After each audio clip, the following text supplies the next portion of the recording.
బ్రతుకులాగా మాకు సహాయం చేయండి తండ్రి. తండ్రి, చెప్పబోవచ్చున నాకు సమయోచిత జ్ఞానమును, వింటున్న వారికి వినగల చెవును, అలాగే గ్రహించగల మనసును దయచేయండి తండ్రి. తండ్రి, నీ సంకల్పంలో ఎంతమంది అయితే ఉన్నారో వాళ్ళందరినీ ఇక్కడికి చేర్చమని యేసుక్రీస్తు అతి పరిశుద్ధ నామముని ప్రార్థనకి వేడుకొనుచున్నాను తండ్రి. ఆమేన్.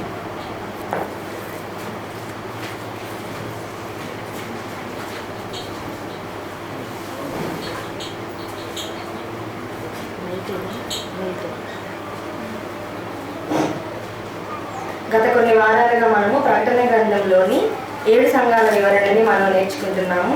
ఎంబీటీహెచ్ సెకండ్ ఇయర్లోని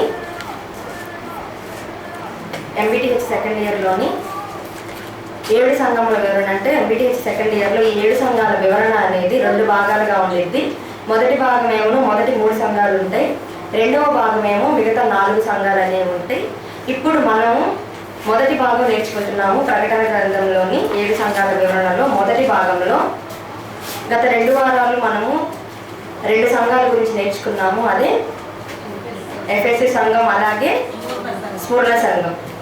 వింటున్న ప్రతి ఒక్కరి విషయాన్ని గుర్తుపెట్టుకోవాలి. ఏంటంటే మనం ఇక్కడికి వస్తుంది కేవలం గుడిగా కాదు, బడిగా వస్తున్నాం. ఎప్పుడైనా టీచరు క్లాస్లోకి వచ్చి మనం తన ముందు ఏం చెప్పుకున్నాం పాఠం అడిగినప్పుడు పిల్లలు ఏం చెప్పాలి? ఆ పాఠం గుర్తుపెట్టుకొని తిరిగి చెప్పగలిగే స్థితిలో ఉండాలి. అలాగే మీరు కూడా వచ్చి విని వెళ్ళే వాళ్ళగా కాకుండా చెప్పబడుతున్న మాట మన హృదయాలలో ఉండాలి. మన హృదయాలలో ఉండింది సమయం వచ్చినప్పుడు దాన్ని మనం బయటికి చెప్పగలిగేలాగా ఉండాలి. కాబట్టి మొదటి 2 సంఘాల గురించి అయిపోయింది. ఈరోజు మరొక సంఘం గురించి, అదే పెర్గము. ఇది 3వ సంఘం. ప్రకటన గ్రంథంలోని 3వ సంఘమైన పెర్గము సంఘం గురించి మనం ఈరోజు నేర్చుకున్నాము. పిల్లల బైబిల్లో రాయబడిన ప్రతి మాట మానవుని యొక్క బ్రతుకుకు సంబంధించింది, మానవుని యొక్క జీవనానికి సంబంధించింది అని మనందరికీ తెలుసు. దేవుడు బైబిల్లో రాయించాడు అంటే దాని అర్థం ఏంటంటే దాని వలన మనకి ఏదో నేర్పించాలి అనుకుంటున్నారనే అర్థం. అలాగే ప్రకటన గ్రంథంలో దేవుడు 7 సంఘాల గురించి రాయించాడు అంటే అది కేవలం 7 సంఘాలకు మాత్రమే సంబంధించింది కాదు. ప్రస్తుతం ఉన్న క్రైస్తవ సమాజానికి, అలాగే ప్రస్తుతం ఉన్న క్రైస్తవ జీవితాలకు కూడా అది ఉపయోగకరంగా ఉండాలి, అది ఒక మాదిరిగా ఉండాలి. లేదా ఆ సంఘంలో జరిగే తప్పిదాలు ఏమైనా ఉంటే మనం సరిచేసుకోవాలని దేవుడు రాయించాడని మనం గుర్తుపెట్టుకోవాలి. ఇక మనం పెర్గము సంఘం యొక్క వివరణలోకి కనుక వెళితే, ఈ పెర్గము గురించిన సందర్భం ఎక్కడుందంటే ప్రకటన గ్రంథము 2వ అధ్యాయము 12వ వచనం నుండి 17వ వచనం దాకా. ఒక నిమిషం. ఈ ప్రకటన గ్రంథంలో పెర్గము సంఘం గురించిన వివరణ మనకి ప్రకటన గ్రంథము 2వ అధ్యాయము 12వ వచనం నుండి 17వ వచనం దాకా రాయబడింది. ఇప్పుడు చదవండి 12వ వచనం. పెర్గములో ఉన్న సంఘపు దూతకు ఇలాగు రాయము, వాడి అయిన 2 అంచులు గల ఖడ్గము గలవాడు చెప్పు సంగతులేవనగా. అక్కడ ఆగుదామండి. ఇక్కడ పెర్గములో ఉన్న సంఘపు దూతకి ఇలాగ రాయి ఏమని చెబుతున్నాడంటే, వాడి అయిన 2 అంచులు గల ఖడ్గము గలవాడు చెప్పు సంగతులేవనగా. ఈ వాడి అయిన 2 అంచులు గల ఖడ్గము కలవాడు ఎవరు? ఒకసారి మనం హెబ్రీ పత్రిక వెళదాం. హెబ్రీ పత్రిక 4వ అధ్యాయం 12వ వచనం. ఈ వాడి అయిన 2 అంచులు గల ఖడ్గం గలవాడు ఎవరు అని మనం ఆలోచిస్తే హెబ్రీ పత్రిక 4వ అధ్యాయము 12వ వచనం. ఎందుకనగా దేవుని వాక్యం సజీవమై బలము గలదై 2 అంచుల గల ఎటువంటి ఖడ్గము కంటెను వాడిగా ఉండి ప్రాణాత్ములను, కీళ్లను, మూలుగను విభజించినంత మట్టుకు దూరుచు హృదయము యొక్క తలంపులను, ఆలోచనలను శోధించుచున్నది. ఇక్కడ 2 అంచుల గల ఖడ్గం అని దేని గురించి చెప్పాడు? దేవుని యొక్క వాక్యం గురించి చెప్పాడు. దేవుని యొక్క వాక్యం అనగా ఎవరు? మనకి యేసుక్రీస్తు వారు. వాక్యం అనగా ఎవరు? వాక్యం అన్న నామం ఆయనకి పెట్టబడి ఉన్నది. ఆయన ఎవరు? యేసుక్రీస్తు వారు. అలాగే యోహాను సువార్తలో కూడా ఉంది, ఆ వాక్యమే శరీరధారి కృపా సత్య సంపూర్ణుడిగా మన మధ్య నివసించను. అంటే 2 అంచులు గల వాడి అయిన ఖడ్గము గలవాడు చెప్పుతున్న సంగతులు అంటే పెర్గము సంఘానికి యేసుక్రీస్తు వారు చేస్తున్న హెచ్చరిక. అంటే వాక్యం ద్వారా దేవుడు లేదా యేసుక్రీస్తు వారు చేస్తున్న హెచ్చరిక, అలాగే దేవుడు ఆ సంఘాన్ని గురించి చెప్పిన మాటలు ఇక్కడ చెబుతున్నాడు. ఇప్పుడు 13వ వచనం చదవండి. మరియు సాతాను సింహాసనం ఉన్న స్థలంలో, ప్రకటన గ్రంథము 2వ అధ్యాయము 13వ వచనం. సాతాను సింహాసనం ఉన్న స్థలములలో నీవు కాపురం ఉన్నావని నేను ఎరుగుదును, మరియు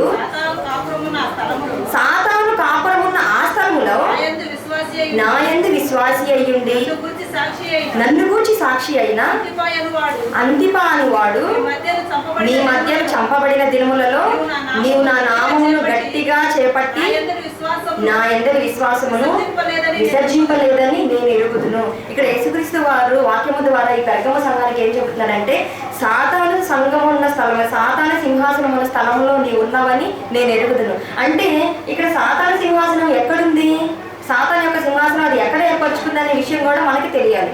ఇంతగా ఆ సంఘం ఒక చోటు ఉంది, అది మనందరికీ తెలుసు. అంటే ఈ ప్రకటన గ్రంథంలో రాయబడిన 7 సంఘాలు ఎక్కడున్నాయంటే టర్కీ ప్రాంతానికి సంబంధించిన సంఘాలే.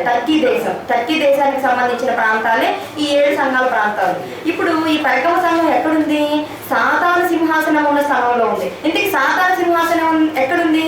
ఇప్పుడు సింహాసనం ఉంది ఒక చోట అంటే ఒక రాజు ఉన్నాడండి, ఆ రాజు ఉన్నాడంటే ఆయనకి ఏముండిద్ది, సింహాసనం ఉండిద్ది. అది ఎక్కడ ఉంటుంది, ఆ రాజు ఎక్కడుంటే అక్కడే ఉండిద్ది. ఇప్పుడు ఈ సాతాను ఎక్కడుంది, ఒకసారి యోబు పత్రికకు వెళ్దాం. అర్థమైందా? యోబు పత్రిక 1వ అధ్యాయం 6వ వచనం ఎక్కడుంది, అది భూమి మీద. చదవండి 7వ వచనం చదవండి ఇప్పుడు ఒకసారి. సాతాను సింహాసనం ఎక్కడ ఉంది? యోబు గ్రంథము 1వ అధ్యాయం 7వ వచనం. యెహోవా నువ్వు ఎక్కడి నుండి వచ్చితివని వాడిని అడగగా అపవాది భూమి మీద ఇటు అటు తిరుగులాడుచు అందులో సంచరించుచూ వచ్చితనని యెహోవాకు ప్రత్యుత్తరం ఇచ్చిన. అంటే అపవాది లేదా సాతాను ఇది ఎక్కడి నుండి వచ్చావని దేవుడు అడిగితే ఏం చెబుతుంది? నేను భూమి మీద అటు ఇటు తిరుగులాడుతూ ఇక్కడికి వచ్చానని దేవుడితో చెప్తుంది. అంటే అది ఎక్కడ తన సింహాసనాన్ని ఏర్పరచుకుంది, అది ఎక్కడ ఉంది అంటే ఈ భూమి మీదే ఉంది. ఈ భూమి మీద ఉండి తన స్థలాన్ని తన యొక్క సింహాసనాన్ని ఎక్కడ ఏర్పరచుకుందంటే ఈ భూమి మీద ఉన్న మనుషుల్లోనే అది తన సింహాసనాన్ని ఏర్పరచుకుంది. దశలోనికులకు రాసిన 2వ పత్రిక 2వ అధ్యాయం 4వ వచనం ఒకసారి చూడండి. ఏది దేవుడు అనబడునో ఏది పూజింపబడునో దానంతటిని ఎదిరించుచు దానికంతటికి పైగా వాడు తను తానే హెచ్చించుకొనుచు తాను దేవుడునని తను కనపరుచుకోవచ్చు దేవుని ఆలయంలో కూర్చున్నాడు. ఈ సాతాను ఎక్కడుంది? భూమి మీదే ఉంది. దీని సింహాసనం ఎక్కడ ఏర్పరచుకుందంటే ఈ దశలోనికులకు రాస్తున్న 2వ పత్రిక 2వ అధ్యాయం 4వ వచనంలో ఉంది. అది ఎక్కడుందంటే దేవుని ఆలయంలో కూర్చున్నాడు. అంటే దేవుని యొక్క ఆలయం ఏంటి? మన దేహమే దేవుని ఆలయం. మన దేహమే దేవుని ఆలయం అయినప్పుడు, దేవుడిచ్చిన ఈ దేహం ఆయనకి ఆలయం అయినప్పుడు, కానీ దాని సింహాసనాన్ని అది ఎక్కడ ఏర్పరచుకుందంటే మానవుని యొక్క దేహంలో తన సింహాసనాన్ని ఏర్పరచుకుంది. ఎందుకు ఏర్పరచుకుందంటే మనిషి దానికి అలా అవకాశం ఇచ్చేశాడు.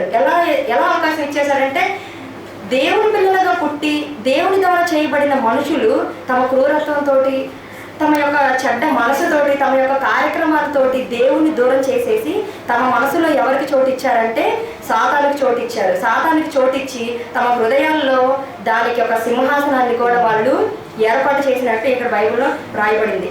ఇది ఈ మనుషుల్లో దాని సింహాసనాన్ని ఏర్పరచుకున్న ఈ సాతాను దేవుని పిల్లల పట్ల ఎలా ప్రవర్తిస్తుందో ఈ పెర్గమ సంఘం పట్ల మనకి బాగా అర్థమైంది.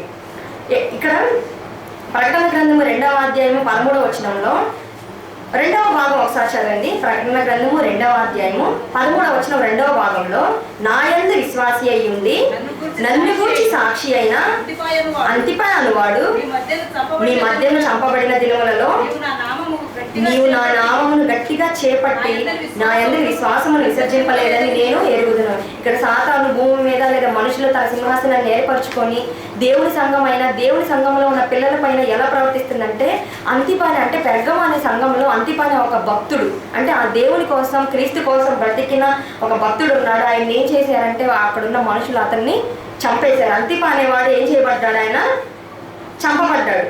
అటువంటి అంటే సంఘంలో ఒక భక్తుడు చనిపోయినా సరే ఆ సంఘం ఎలా నిలబడిందంటే దేవుని కోసం నిలబడింది. అంటే అక్కడ దేవుడు ఏమన్నాడు, చంపబడిన ఒక అంతిపా అనేవాడు చంపబడినా సరే నీవు నా యందు విశ్వాసి అయ్యి నువ్వు నా యందు విశ్వాసమును విసర్జింపలేదు, నువ్వు నా నామమును గట్టిగా చేపట్టావు. అంటే ఒక మనిషి, క్రీస్తులో ఉన్న మనిషి చచ్చిపోయినా కానీ ఆ సంఘం క్రీస్తుని వదలలేదు అంటే అది ఆ సంఘం క్రీస్తు పట్ల ఎంత నమ్మకాన్ని కలిగి ఉంది, అది క్రీస్తు పట్ల ఎంత ధైర్యాన్ని కలిగి ఉంది అనే విషయాన్ని మనము ఆలోచించాలి. ఒకసారి ఈ ప్రకటన గ్రంథంలో రాయబడిన ఈ సంఘం పెర్గమ సంఘంగా కాకుండా ఒకసారి మనము కూడా సంఘంగా ఒకసారి మన గురించి మనం ఆలోచించుకుందాం.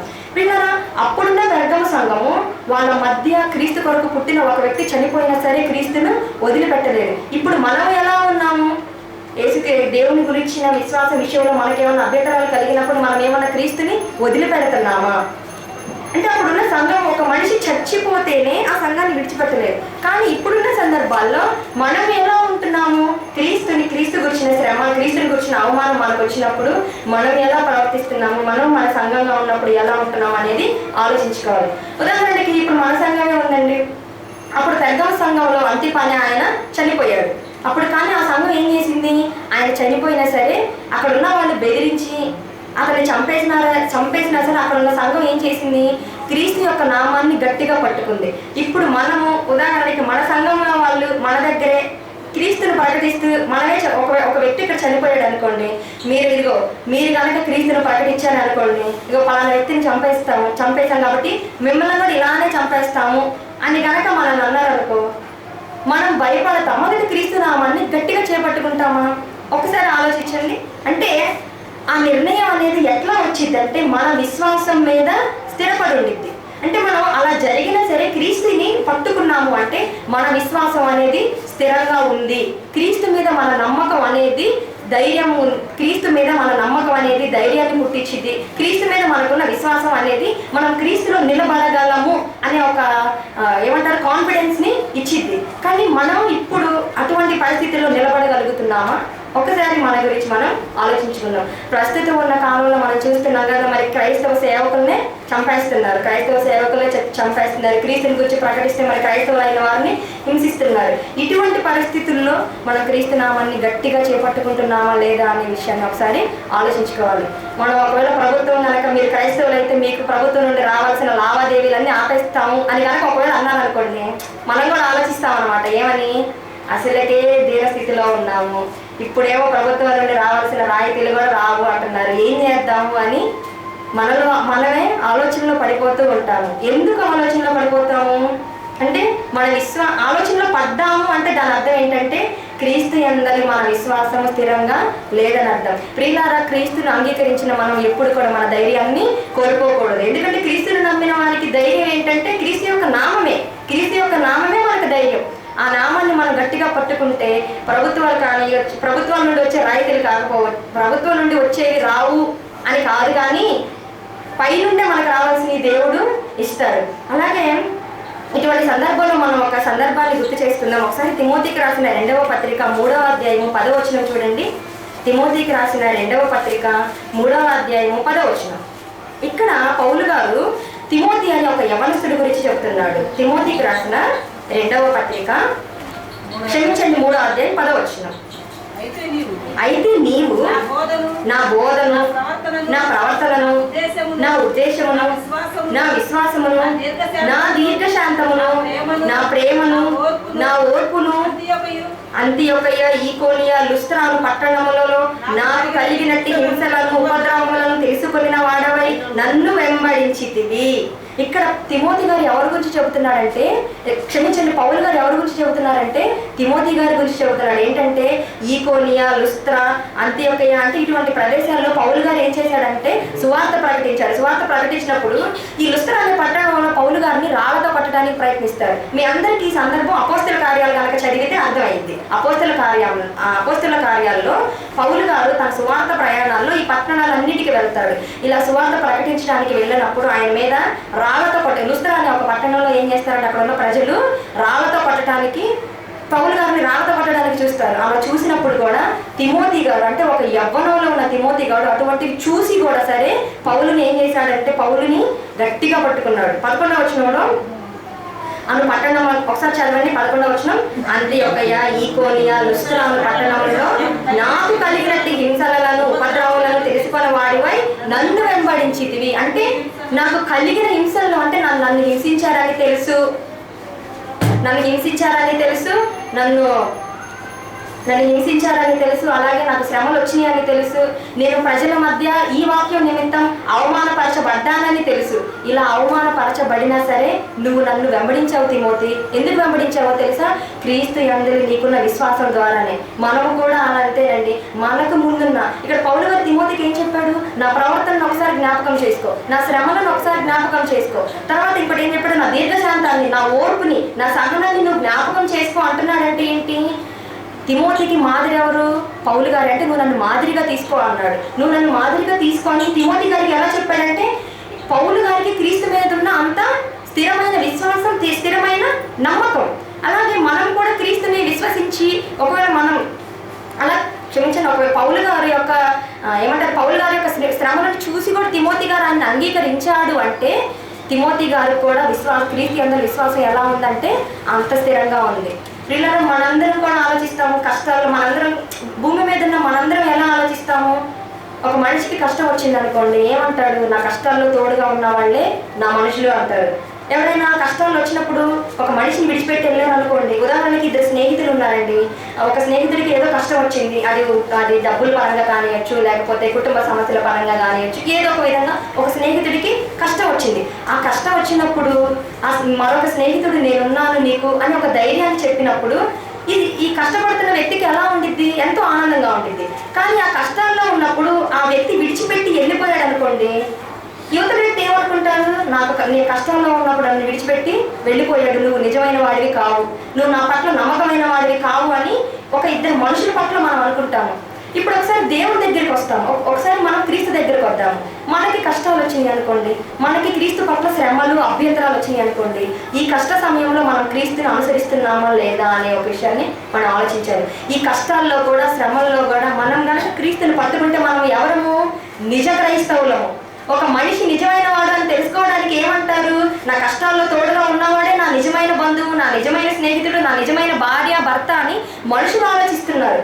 మరి కష్టాల్లో ఉన్నప్పుడు నువ్వు క్రీస్తుని పట్టుకుంటేనే కదా నువ్వు నిజమైన క్రైస్తవుడు అవుతావు. నువ్వు నిజమైన క్రైస్తవుడివి అవ్వాలి అంటే నీకు వచ్చిన అభ్యంతరాల్లో నువ్వు నిజమైన క్రైస్తవుడువా కాదా, నువ్వు నిజంగా క్రీస్తుని విశ్వసించావా కాదా అనేది ఇలాంటి అభ్యంతరాలు వచ్చినప్పుడు మాత్రమే బయటపడింది. ప్రియులారా, క్రీస్తుని నమ్ముకున్న మనం ఎలా బ్రతకాలంటే నిజ క్రైస్తవులుగా బ్రతకాలి. నిజ క్రైస్తవులుగా బ్రతకాలి అంటే మన విశ్వాసాన్ని క్రీస్తునందరి స్థిరంగా ఉంచుకోవాలి. అలా స్థిరంగా ఉంచుకున్నప్పుడు మాత్రమే మనం క్రీస్తుకి సంబంధించిన శ్రమలు వచ్చినప్పుడు మనము తొలగిపోకుండా ఉంటాము. అటువంటి సందర్భంలో ఈ పెర్గము సంఘము అలా చేసింది. పెర్గము సంఘం ఏం చేసింది? వాళ్ళ మధ్యలో ఒక భక్తుడు చనిపోయినా సరే, అంటే క్రీస్తు కోసం చనిపోయినా సరే, వాళ్ళు సాతాను సింహాసనం ఉన్న స్థలంలో, అంటే ఏంటి? ఆ పెర్గములో ఎంతో క్రూరులైన మనుషులు ఉన్నారని అర్థం. ఆ పెర్గము యొక్క సంఘంలో ఎంతో క్రూరులైన మనుషులు ఉన్నారు. ఒక భక్తుడిని చంపేశారంటే అక్కడున్న మనుషులు ఎలా అంటారో మనం ఒకసారి ఆలోచిద్దాం.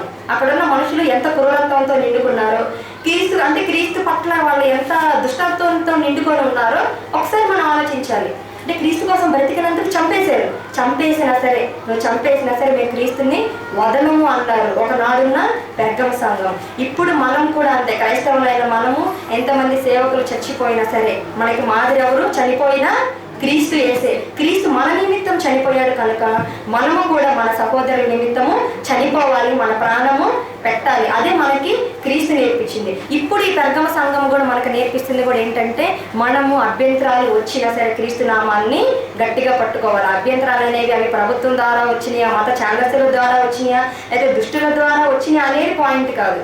మనము విశ్వాసాన్ని క్రీస్తునందరి స్థిరంగా పెట్టుకున్నామా లేదా అన్నదే మనకి ముఖ్యం.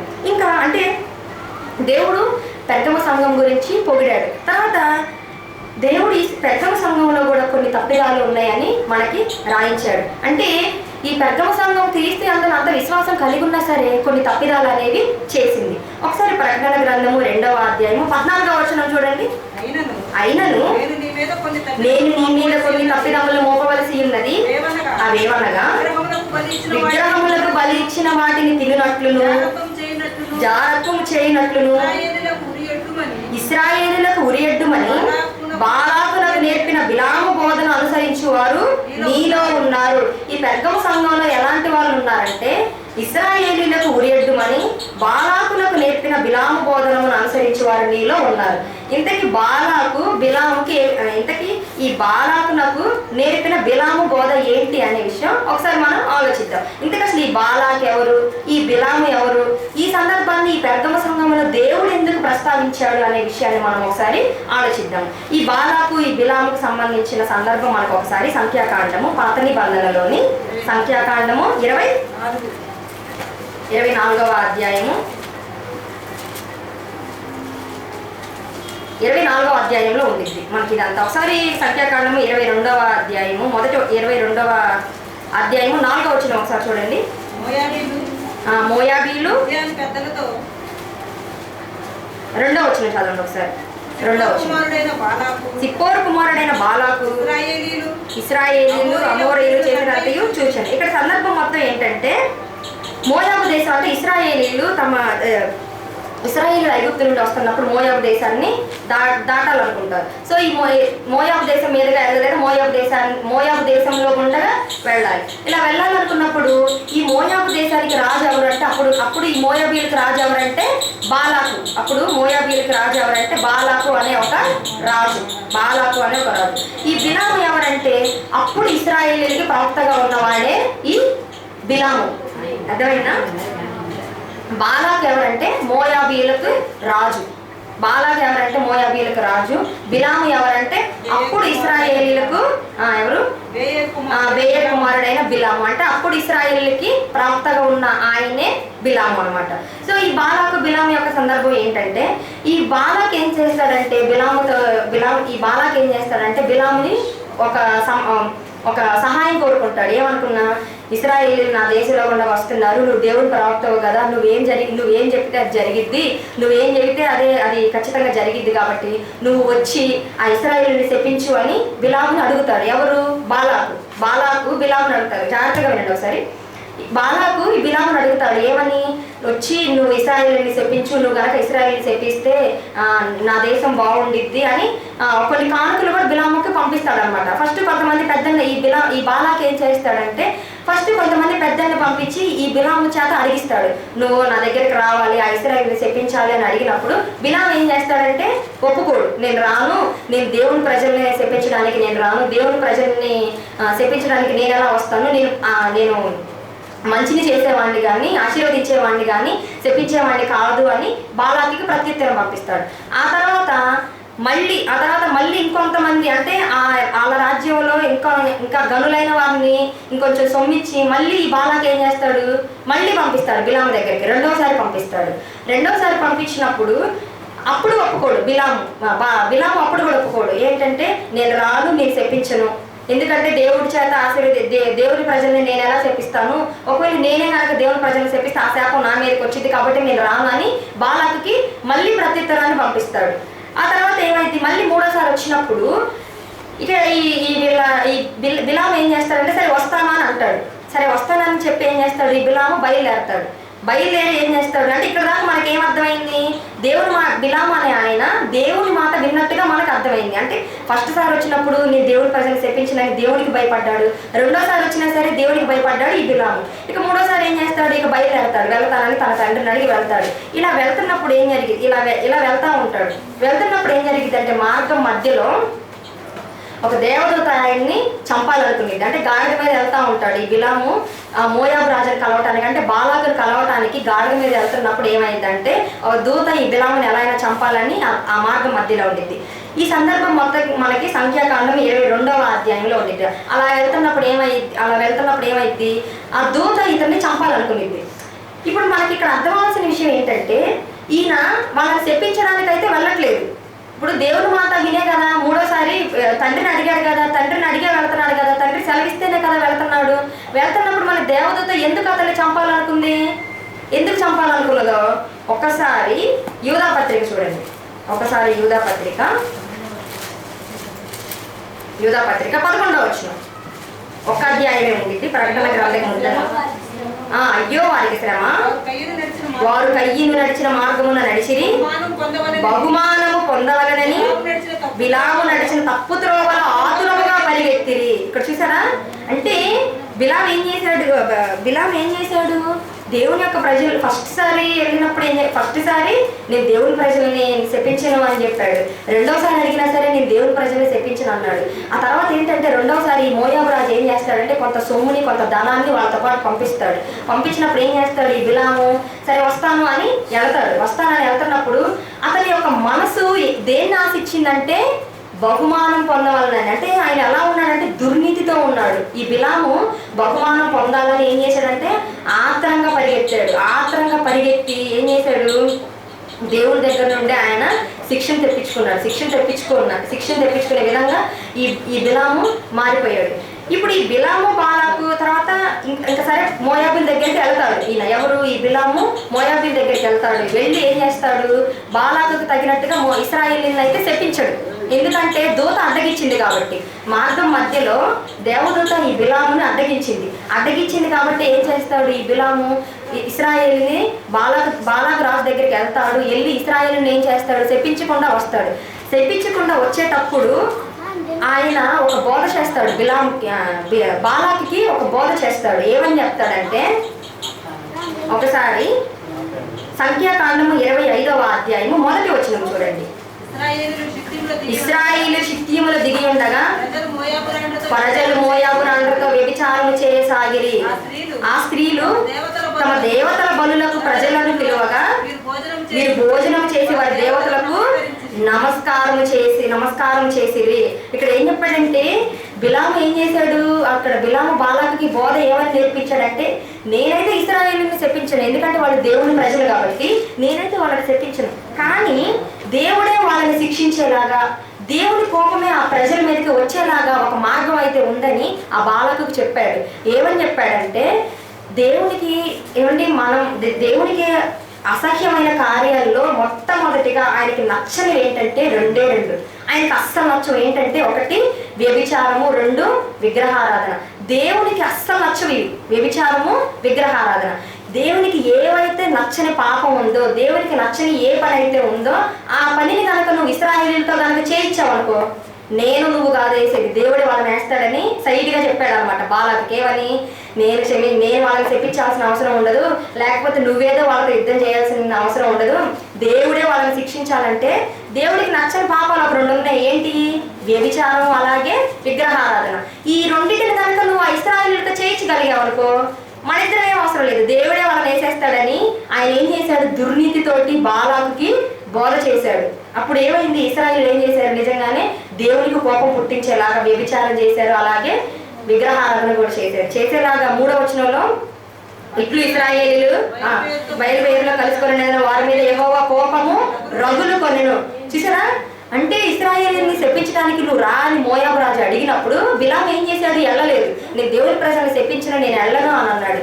కానీ దేవుని ప్రజలు దేవుని ద్వారానే, అంటే తన పిల్లలు తన ద్వారానే శిక్షించేలాగా ఆ దేవుని ప్రవక్త ఏం చేశాడు, బిలాముకి ఒక సలహా ఇచ్చాడు.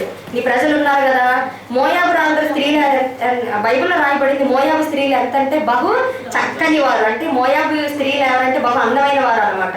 సో ఆ ఇశ్రాయేలీయులు ఏం చేశారు, వెళ్ళి ఆ మోయాబు రాళ్ళతో వ్యభిచారం చేశారు. యెహోవా కోపం వాళ్ళ మీదకి వచ్చింది. అంటే ఇక్కడ మనం గమనించాల్సిన విషయం ఏంటంటే, దేవుని యొక్క ప్రజలు, అంటే దేవుని యొక్క పిల్లల్ని తప్పు త్రోవలో అంటే అక్కడ బిలాము ఏం చేశాడు, డైరెక్ట్గా వాళ్ళని శపించలేదు, డైరెక్ట్గా వాళ్ళనేమి తనంతట తానుగా వాళ్ళ మీదకి యుద్ధానికి ఏమనలేదు, దేవుని కోపం వాళ్ళ మీదకి వచ్చేలాగా చేయలేదు. తమంతట తానే దేవునికి కోపం పుట్టించేలాగా చెయ్యాలి అని అక్కడ ఏం చెప్పాడు, బాలాకి సలహా ఇచ్చాడు. ఇప్పుడు మీకు ఇది విషయం అర్థం కావాలంటే, ఉదాహరణకి మనం ఉన్నాం అనుకోండి, ఎవరో ఒక వ్యక్తి ఉన్నారు, అతను మనము దేవునికి ఇష్టంగా బ్రతుకుతున్నాము, దేవునికి ఇష్టంగా దేవుని అందరి భయభక్తులతోటి దేవునికి యథార్థంగా బ్రతుకుతున్నామే అనుకోండి. అలా బ్రతుకుతున్నప్పుడు మనకు కొంతమంది సలహాలు ఇస్తూ ఉంటారు, అవి దేవునికి అనుకూలంగా ఉండవు.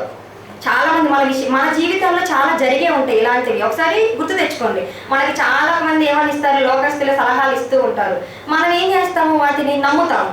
వాటిని నమ్మి ఏం చేస్తాము, ముందు ఈ చెప్పిన సలహా లేదా చెప్పిన ఈ పని దేవునికి అనుకూలంగా ఉందా లేదా, మనకు వచ్చిన ఈ ఆలోచన దేవుని పనికి అనుకూలంగా ఉందా లేదా అని ఆలోచించుకొని ఏం చేస్తాము, చేసేస్తాము. ఆ పని దేవునికి నచ్చలేదు అనుకోండి, దేవుని కోపం ఎవరి మీదకి వచ్చింది, మన మీదకే వచ్చింది. శిక్ష ఎవరు తెచ్చుకున్నారు, మనంతటా మనమే తెచ్చుకున్నాం. ఈ పెర్గమ సంఘంలో కూడా అంటే అక్కడ జరిగేది ఏంటంటే ఇప్పుడు ఒక వ్యక్తి డైరెక్ట్గా అతన్ని ఏమి ద్వేషించట్లేదు, దేవుని ద్వారా అతని మీదకి శాపం వచ్చేలాగా చేసుకున్నాడు. అంటే మనిషి తనంతట తాను దేవునికి ఇష్టం లేని క్రియలు చేస్తూ, దేవునికి ఇష్టం లేని పనులు చేస్తూ దేవుని యొక్క శాపాన్ని తన మీదకి తనకు తెచ్చుకునేలాగా అక్కడున్న సంఘంలో వాళ్ళు బోధిస్తున్నారంట. అంటే అక్కడున్న నాయకులు ఎలాంటి వాళ్ళు మనం ఒకసారి ఆలోచించాలి. సంఘానికి నాయకుడు అనేవాడు చాలా ప్రాముఖ్యమైన వాడు. అతను వాక్యం ఎలా బోధిస్తున్నాడు అనే విషయాన్ని సంఘం చాలా పర్టికులర్గా ఆలోచించాలి. అతను ఎలా బోధిస్తున్నాడు? దేవునికి అనుకూలమైనగానే బోధిస్తున్నాడా, లేదా దేవునికి అనుకూలమైన వాక్యమే మనకు వస్తుందా, దేవునికి అనుకూలమైన ఆలోచనలే మన దగ్గరికి చేరుతున్నాయి అనే విషయాన్ని ఒకసారి మనం ఆలోచించుకోవాలి. అంటే ఈ బిలాము ఎలా చేశాడంటే దుర్నీతితోటి చేశాడు. దుర్నీతితోటి అంటే బహుమానం పొందాలని. ఒకసారి పేతురు 2వ పత్రిక చూడండి. పేతురు రాసిన 2వ పత్రిక 2వ అధ్యాయము 16వ వచనం. పేతురు రాసిన 2వ పత్రిక 2వ అధ్యాయము 16వ వచనం. ఆ బిలాము దుర్నీతి వలన కలుగు బహుమానమును ప్రేమించాడు. అంటే దుర్నీతి వలన కలిగే బహుమానాన్ని ఏం చేశాడు? బిలాము ప్రేమించాడు. అంటే ప్రియులారా, దుర్నీతి వల్ల వచ్చే ఏ బహుమానం అయినా సరే అది దేవుని దృష్టికి యథార్థమైనది కాదు. దుర్నీతి వలన నువ్వు గనక ఏదో కావాలనుకొని దేవుణ్ణి విడిచిపెట్టి వెళ్ళిపోయావు అనుకో, దేవుని యొక్క కార్యక్రమాలు విడిచిపెట్టి వెళ్ళిపోయావే అనుకో, దేవుని యొక్క శాపం మన మీదకి ఖచ్చితంగా వచ్చింది. అంటే అక్కడ ఉన్న తప్పిదం ఏంటంటే బాలాకునకు నేర్పిన బిలాము బోధ. అంటే ఏంటి? అక్కడ ఎవరో నేర్పిస్తున్నారు. అంటే దుర్నీతిలాగా దేవుని యొక్క బోధని, దేవుని యొక్క వాక్యాన్ని తప్పుగా బోధిస్తున్నారు. అక్కడున్న వాళ్ళల్లో తప్పుగా బోధిస్తున్నారు. ఇప్పుడున్న క్రైస్తవ సమాజంలో కూడా మనం ఆలోచించాలి. మన సంఘ కాపరులు ఎలా ఉంటున్నారు? మన ఆలోచనని దేవునికి దగ్గరగా చేస్తున్నారా, లేదా మనము ఎక్కువ లోక పనుల్లో మునిగిపోయేలాగా ఉంటున్నారా అనే విషయాన్ని క్రైస్తవులుగా మనం ఆలోచించుకోవాలి. అంటే దేవుడి సంఘం మీద ఎటువంటి తప్పిదం మోపాడంటే తప్పుడు బోధలు నీ సంఘంలో ఉన్నాయి, ఒకసారి నువ్వు సరి చేసుకో అన్నాడు. అలాగే 15వ వచనం చూడండి. అటువలనే నికోలాయితుల బోధన అనుసరించి వారును నీలో ఉన్నారు. అంటే ఈ నికోలాయితుల బోధ అంటే మనకి ఎఫెసు సంఘంలో వచ్చింది అనమాట. ఎఫెసు సంఘంలో వాళ్ళు ఏం చేస్తారంటే ఈ నికోలాయితుల బోధని అనుసరిస్తారు. ఒకసారి ప్రకటన గ్రంథం 2వ అధ్యాయము 6వ వచనం చూడండి. అర్థమైంది? 6వ వచనం. అయితే ఇది ఒకటి నీలో ఉన్నది, నికోలాయితుల క్రియలు నీవు ద్వేషించుచున్నావు, నేను కూడా వీటిని ద్వేషించుచున్నాను. అంటే దేవుడే ద్వేషిస్తున్నాడు. అంటే ఏంటి? ఆ నికోలాయితుల క్రియలు అనేవి బైబిల్కి అనుసారమైనవి కావు, దేవుని దృష్టికి అవి అనుకూలమైనవి కావు అని అర్థం. అవి ఒకనాడున్న ఎఫెసు సంఘం ఏం చేసింది? వాటిని ద్వేషించింది. కానీ పెర్గమ సంఘం ఏం చేసింది? వాటిని అనుసరించింది. కాబట్టి నువ్వేం చేయాలి? 16వ వచనం. నువ్వు నాకు ఇష్టం లేని క్రియలు బోధిస్తున్నావు, నువ్వు నాకు ఇష్టం లేని క్రియల్లో నువ్వు వెళ్తున్నావు, కాబట్టి నువ్వేం చేయాలని 16వ వచనంలో చెబుతున్నాడు. కావున మారు మనస్సు పొందుము, లేని ఎడల నీ యొద్దకు నేను త్వరగా వచ్చి నా నోట నుండి వచ్చి ఖడ్గముతో వీరితో యుద్ధము చేశాను. అంటే ఏంటి? దేవుడు ఎప్పుడు కూడా మారే అవకాశాన్ని ఒక సంఘానికే కాదు, ఒక మనిషికి కూడా ఇస్తాడు. వీళ్ళ తప్పిదాలు అనేవి ప్రతిసారి, ప్రతిరోజు, ప్రతి మనిషి జీవితంలో జరుగుతూనే ఉంటాయి. ఎందుకంటే మన రోజు దిన కార్యక్రమాల్లో కూడా మనం తెలియకుండా ఏవో తప్పులు చేస్తూనే ఉంటాము. ఒకసారి అసలు నేనే తప్పు చేయలేదండి, నేనేమి చేయనండి అని మన మనసాక్షి గురించి మనం చెప్పుకునే సందర్భం ఏది ఉండదు. మన గురించి మనం ఆలోచించుకుంటే ఏదో రోజు ఏదో ఒక చోట ఖచ్చితంగా తప్పుదం చేస్తాం. కానీ తప్పులు చేస్తాము. తప్పు చేసిన మనము ఏం చేయాలి? తిరిగి మళ్ళాలి. అది దేవుడు కోరుకుంటున్నాడు. ఇప్పుడు ఈ సంఘం కొన్ని తప్పిదాలు చేసింది. ఏమని చేసింది? ఆ సంఘంలో తప్పుడు బోధనలు ఉండొచ్చు, ఆ సంఘంలో నికోలైతే అంటే దేవుడు ద్వేషించే క్రియలు జరగవచ్చు. అలా జరిగినా కూడా దేవుడు ఏం చేశాడు? ఆ సంఘాన్ని పక్కకు త్రోసేయలేదు. ఏం చెప్పాడు? కాబట్టి నువ్వు మారు మనసు పొంది. అంటే ఏంటి? నువ్వు మరలా నా దగ్గరికి రా, నువ్వు మరలా నా దగ్గరికి చేరు. అలా కనుక నువ్వు చేరితే దేవుడు ఏం చేస్తాడు? ఎవరైనా సరే దేవుడి దగ్గరికి వస్తే దేవుడు విడిచిపెట్టేవాడు కాదు, దేవుడు త్రోసివేసేవాడు కాదు. ఒక తల్లి బిడ్డ తల్లిని కాదనుకొని వెళ్ళిపోయినా సరే తిరిగి ఆ బిడ్డ వచ్చాడనుకో, తల్లి ఏం చేసి తన హక్కును చేర్చుకునేది. అలాగే దేవుడు కూడా పడిపోయినా సరే, మనం తప్పిపోయినా సరే, మనం తిరిగి మారు మనసు కలిగి దేవుని దగ్గరికి కనుక మనం చేరగలిగితే దేవుడు ఏం చేస్తాడు? చేర్చుకుంటాడు. ఒకవేళ నువ్వు చేరలేదనుకో, ఏం చేస్తానంటున్నాడు? నేను నీ వద్దకు వచ్చి నా నోట నుండి వచ్చి ఖడ్గము చేత నీతో యుద్ధము చేయదును అన్నాడు. అంటే నువ్వు గనక సంఘముగా నువ్వు గనక మారలేదో నేను నీతో యుద్ధం చేస్తాను. యుద్ధం చేయడం అంటే ఏంటి? ఎఫెసు సంఘానికి ఒకసారి వార్నింగ్ ఇచ్చాడు. ఏమని? నీ సంఘాన్నే లేకుండా చేస్తానని దేవుడు వార్నింగ్ ఇచ్చాడు. ఇప్పుడు పెర్గమ సంఘానికి కూడా ఏం చెబుతున్నాడు?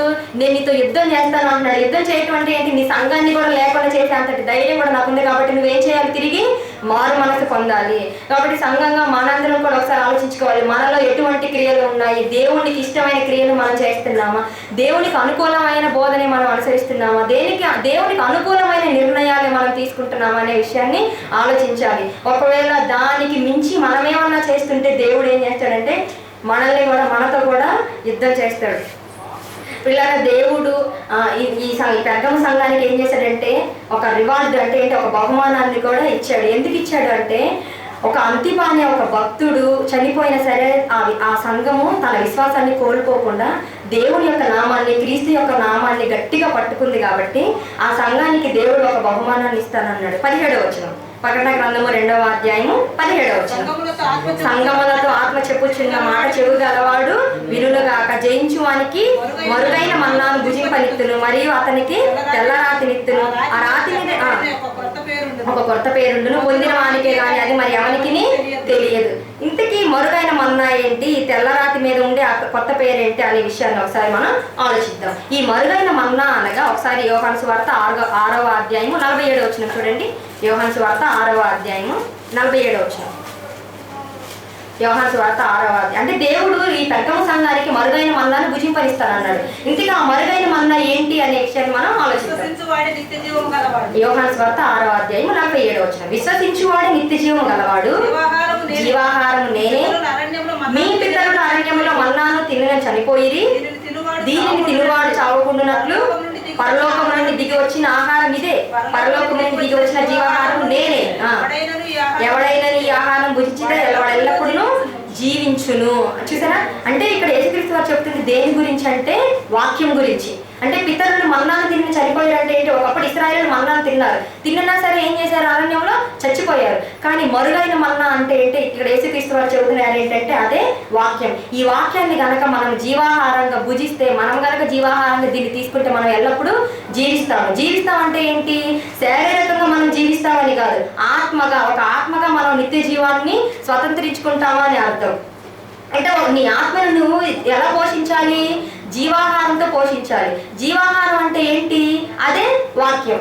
మనం ఉన్నామండి 3 పూటలా తింటాము కదా. ఈ శరీరాన్ని పోషించడానికి, ఈ శరీరం బలహీనం పడకుండా ఉండడానికి మనం ఏం చేస్తాము, 3 పూటలా తింటాము. ఉదయం తింటాం, మధ్యాహ్నం తింటాం, రాత్రి తింటాం. ఎందుకు తింటాము, ఈ శరీరం అనేది బలహీన పడకూడదని 3 పూటలా తింటాము. ఇప్పుడు ఈ ఆత్మ పుష్టిగా ఉండాలి, ఈ ఆత్మ బలహీన పడకూడదంటే ఈ ఆత్మకు అవసరమైన ఆహారం ఏంటి, అదే వాక్యం, అదే మరుగైన మన్నా. మరుగైన మన్నా అని చెప్పాడంటే దాని అర్థం ఏంటంటే వాక్యం. అంటే ఆ వాక్యం ద్వారా మీ ఆత్మను మీరు కనుక పోషించుకోగలిగితే మీరు ఎల్లప్పుడూ జీవిస్తారు. ఆ జీవమే అదే నిత్య జీవం. ఇక తెల్లరాతి మీద మీరు కొత్త పేరు ఉండిద్ది అన్నారు కదా. తెల్లరాతి మీద కొత్త పేరు ఉండిద్ది అంటే తెల్లటి రాయి మీద ఒక పేరు ఏదో చెక్కుతారని అర్థం కాదు. ఏమంటే ఒకసారి యెషయా గ్రంథము 56వ అధ్యాయం 5వ వచనం చూడండి. యెషయా గ్రంథము 56వ అధ్యాయం 5వ వచనం. తెల్ల రాతి మీద ఒక కొత్త పేరు ఉండిద్ది అన్నాడు కదా. తెల్ల రాతి అంటే అక్కడ రూపకాలాంతరంగా రాయబడింది. రాతి అనగా అక్కడ రాయిగా మనం తీసుకోకూడదు, ఎప్పటికీ చెరిగిపోనిది అని అర్థం. తెల్ల రాతి మీద ఒక కొత్త పేరు ఉండిద్ది అంటే రాయి మీద పేరు చెక్కుతానని దేవుడు అనట్లేదు. ఎప్పటికీ చెరగని ముద్రగా, ఎప్పటికీ చెరిగిపోని ఒక పేరుగా నీకు ఇస్తానని అక్కడ వాక్య భావం అనమాట. ఒకసారి యెషయా గ్రంథము 56వ అధ్యాయం 5వ వచనం. నా ఇంటను నా ప్రాకారంలో ఒక భాగమును వారికి ఇచ్చేదను, కొడుకులు కూతుళ్ళని అనిపించుకున్నట కంటే శ్రేష్టమైన పేరు వారికి పెట్టుచున్నానంటే కొడుకులు కూతుళ్ళు అని మీరు అనిపించుకునే దానికంటే కూడా ఒక శ్రేష్టమైన పేరుని, ఒక మంచి పేరుని మీకు పెడతాను అని దేవుడు వాగ్దానం చేశాడు. పెట్టాడు ఎందుకు ఆ పేరు అంటే ఒకసారి అపోస్తుల కార్యములు 11వ అధ్యాయము 26వ వచనం చూడండి. అపోస్తుల కార్యములు 11వ అధ్యాయము 26వ వచనం. మొట్టమొదట అంతియొకయలో శిష్యులు క్రైస్తవులు అనబడి, దేవుడు తెల్లరాతి మీద పేరు ఇస్తానన్నాడు కదా. దేవుడు తెల్లరాతి మీద చెక్కబడిన ఒక కొత్త పేరు మీకు పెడతానన్నాడు కదా. ఆ కొత్త పేరు ఏంటో తెలుసా, క్రైస్తవులు అనే పేరు ఇచ్చాడు. అప్పుడున్న సంఘానికి ఇచ్చాడు, ఇప్పుడున్న మనకి కూడా ఇచ్చాడు క్రైస్తవుడు. దేవుడు ఇస్తానన్న కొత్త పేరు ఏంటో తెలుసా, క్రైస్తవులు. దేవుడు అప్పుడు వాగ్దానం చేశాడు, ఏమని, నేను నీకు కొత్త పేరు పెడతానన్నాడు. ఆ పెడతానన్న కొత్త పేరు ఏంటంటే అంతియొకలో ఉన్న క్రైస్తవులు మొట్టమొదట ఏమనబడ్డారు, శిష్యులు అనబడ్డారు. కాబట్టి క్రైస్తవుడు అనే ఒక పేరు, కొత్త నామాన్ని దేవుడు అక్కడ ఉన్న వాళ్ళకి ఇచ్చాడు. అంటే మరుగైన మన్నాను భుజింపనిత్తను అన్నాడంటే ఏంటి?